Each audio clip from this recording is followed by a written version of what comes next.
बात करते हैं ईरान अमेरिका की।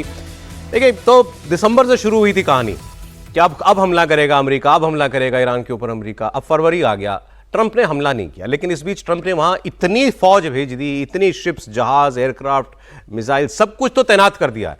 मतलब चाहे तो ये अभी हमला कर दें, लेकिन ट्रंप ऑर्डर क्यों नहीं दे रहे, ये सवाल है सबके मन में। और आगे ट्रंप क्या करेंगे? अच्छा, इस बीच में इस बात की संभावना बढ़ गई कि बातचीत होने वाली है दोनों के बीच में। अभी 2 रोज पहले खबर आई कि शुक्रवार को, मतलब कल, टर्की में इस्तांबुल के अंदर बातचीत होगी, जिसमें अमेरिका भी होगा, टर्की होगा ऑब्वियसली, ईरान के लोग होंगे, ओमान के लोग होंगे, एक देश और इनके इजिप्ट के लोग, ये लोग बैठ के बातचीत करेंगे।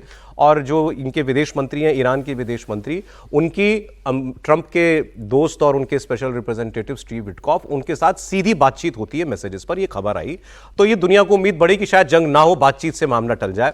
और ट्रंप ने इस बीच जो पोस्ट भी किया, वो भी ये कह रहा था कि वो पोस्ट की भाई मैंने वहां बहुत बड़ा हथियारों का और अपने जंगी साजो सामानों का बेड़ा भेजा हुआ है, उसके लिए भी मैं तैयार हूं और बातचीत भी कर रहे हैं हम, और मैं उम्मीद करता हूं कि डील हो, बात हो। और उन्होंने उस पर कहा कि शर्त एक ही है, नो न्यूक्लियर, कि ईरान को न्यूक्लियर हथियार से पीछे हटना पड़ेगा। और कोई उसमें ट्रंप ने और कोई शर्त नहीं लिखी, लेकिन कहा कि यह नॉन नेगोशिएबल है कि ईरान न्यूक्लियर हथियार नहीं बना सकता। तो ईरान ने कहा हम तो पहले कहते हैं हम न्यूक्लियर हथियार नहीं बनाना चाहते, हम बना सकते हैं लेकिन नहीं बना रहे।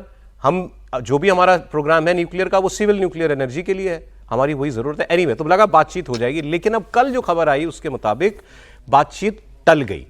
अब कल बात नहीं हो रही, और उसमें शर्त ये थी, बात एक्चुअली हुआ ये कि फॉर व्हाट रीजन ये नहीं मालूम, लेकिन ईरान ने ये कहा कि हम तुर्की में बात नहीं करेंगे, हम ओमान में बात करेंगे। तो वो वेन्यू बदलना चाह रहे थे, जिसके लिए पहले मान गया अमेरिका, लेकिन फिर बाद में अमेरिका ने मना कर दिया कि नहीं, बात करनी है तो यहीं होगी। और ईरान ने दूसरी शर्त ये रखी कि भाई एक तो जगह बदलो, और दूसरा ये 4 लोगों के बीच में बैठ के मैं बात नहीं करूंगा, बात सीधी तुम्हारी मेरी होगी। मतलब केवल ईरान के फॉरेन मिनिस्टर और अमेरिका की तरफ से जो बात करने हैं, केवल 2 पक्ष बात करेंगे और कोई तीसरा चौथा पक्ष नहीं होगा इसमें। इसके लिए भी अमेरिका ने मना कर दिया। और जो शब्द इस्तेमाल किए गए रिपोर्ट में जो आया है, वो आया है कि इस पर अमेरिका ने जब इसके लिए मना कर दिया, तो उसके बाद अमेरिका के लोगों ने कहा कि इट इज दिस और नथिंग, या तो ये या कुछ भी नहीं। तो ईरान का जवाब और हैरान करने वाला था। ईरान ने कहा था, ईरान का जवाब आया उसके बाद कि ओके देन नथिंग। मतलब एक देश जिसके ऊपर हमला होने की कगार पे है, वो भी पीछे हटने के लिए तैयार नहीं है। अमेरिका ने बड़ी तड़ी में उससे कहा कि या तो ये मान लो जो हम कह रहे हैं, यही बात करो और ऐसी ही बात होगी, नहीं तो कुछ नहीं होगा। तो उसने कहा ठीक है, नहीं तो कुछ नहीं करते बात। ईरान भी बातचीत से पीछे हट गया, वो भी लड़ने के लिए तैयार है पूरी तरीके से। अब मैं आपको एक स्टेटमेंट सुनाने जा रहा हूं ईरान के फॉरेन मिनिस्टर का। उसमें उन्होंने बहुत गंभीर बात की। उन्होंने कहा मुझे वॉर से डर नहीं लगता, ईरान को वॉर से डर नहीं लगता। उन्होंने कहा मुझे डर लगता है मिसकैलकुलेशन से, अमेरिका की मिसकैलकुलेशन से। तुम कुछ गलत सोच के हरकत मत कर देना। वो कहना यह चाह रहे थे कि कोई हमको कमजोर समझ के तुम हम पर हमला कर बैठो, तो ये तुम्हारी मिस कैलकुलेशन होगी। सुनिए, ये कह रहे हैं कि हम भरोसा नहीं कर पा रहे हैं ट्रंप पर, हमें यकीन नहीं है कि वो जो बातचीत कर रहे हैं वो अच्छी नीयत से बातचीत हो पाएगी। अब इसमें न्यूयॉर्क टाइम्स की एक और खबर मैं आपको बताता हूं। ईरान ने अमेरिका को 2-3 ऑप्शंस भी दिए। इन्होंने कहा कि हम अपना न्यूक्लियर प्रोग्राम जो है इसको सस्पेंड करने के लिए तैयार है, और अगर बिल्कुल ही अड़ी पर बात आ गई, मतलब कि अति पर आ गई, तो फिर हम चलिए फिलहाल रोक भी देंगे, लेकिन आपको हमला करने से पीछे हटना पड़ेगा। दूसरा, इन्होंने 2 ऑप्शन और दिए। उन्होंने कहा कि आप ये भी कर सकते हैं, आपको डर लगता है कि हम न्यूक्लियर हथियार बना लेंगे, न्यूक्लियर एनर्जी की बात करके, तो आप एक कंसोर्शियम बनाओ, एक और सब 4-5 देशों का, और उनका एक साझा न्यूक्लियर सिविल एनर्जी का प्रोग्राम डेवलप होने दो, जिसमें हम अकेले नहीं होंगे, उसमें आपके भी जो मुस्लिम देश हैं उनको भी शामिल कर लो। और तीसरा, उन्होंने एक उनको ऑप्शन और दिया है कि जो हमारे एनरिच्ड यूरेनियम है, जिससे न्यूक्लियर एनर्जी बनती है, वो सारा का सारा स्टॉक हम रशिया के पास रखवाने के लिए तैयार हैं। अब ये मैंने पढ़ा, मुझे बड़ी हैरानी हुई। तो ये बात पता, इस पर रशिया का रिएक्शन भी आया कि ये बहुत लंबे समय से हम और ईरान चर्चा कर रहे हैं कि अमेरिका को भरोसा देने के लिए कि मैं इस एनरिच्ड यूरेनियम का हथियार बनाने में प्रोग्राम इस्तेमाल नहीं करूंगा, मैं ये रूस के पास रखवा देता हूं। लेकिन मुझे ये नहीं समझ में आ रहा सर, ये तुर्की में बातचीत करने को क्यों तैयार नहीं है? नहीं, तुर्की से नहीं बनता है ईरान का ना। तुर्की जो है वो अपना एक खलीफा जोन से बाहर नहीं निकला है। वो इस्लामिक वर्ल्ड का लीडर अपने आप को, सुन्नी इस्लाम का लीडर अपने आप को मानता है।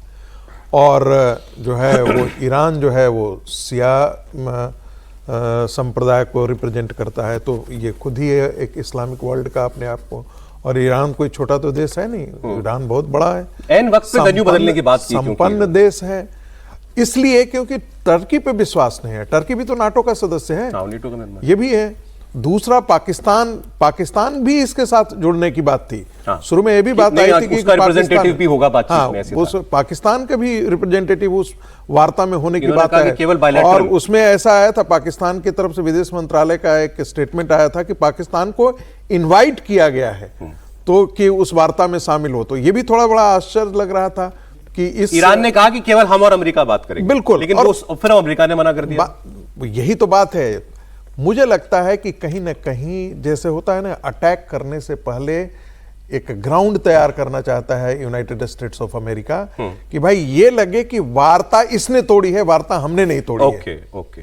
ये इसकी ज्यादा संभावना है। लेकिन कमाल की बात ये जो मैं आपसे पहले कह रहा था, ईरान के किसी आदमी को, वहां पर आप टीवी पे उनकी बहस सुन लीजिए, किसी आदमी को सुन के ये नहीं लगता कि ये जंग से घबरा रहे हैं। नहीं, देखिए, ये तैयार है जंग के लिए। दो हिस्सा है इसका। एक तो जो हमने एक महीना करीब 20 दिन प्रोटेस्ट देखा सड़कों पर, वो एक हिस्सा था।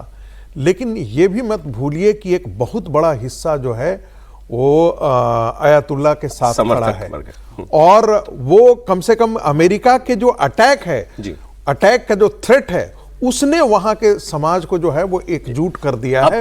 वो अमेरिका को स्वीकार करने के लिए तैयार नहीं है। अब देखिए, अब सवाल यह है कि ट्रंप क्या करेंगे। जैसा आपने कहा कि ये भूमिका बना रहा है अमेरिका कि बातचीत ईरान नहीं करना चाह रहा तो अब हमला कर देंगे, हमको एक बहाना मिलेगा। वैसे अमेरिका को हमले के लिए कोई बहाने की जरूरत नहीं है।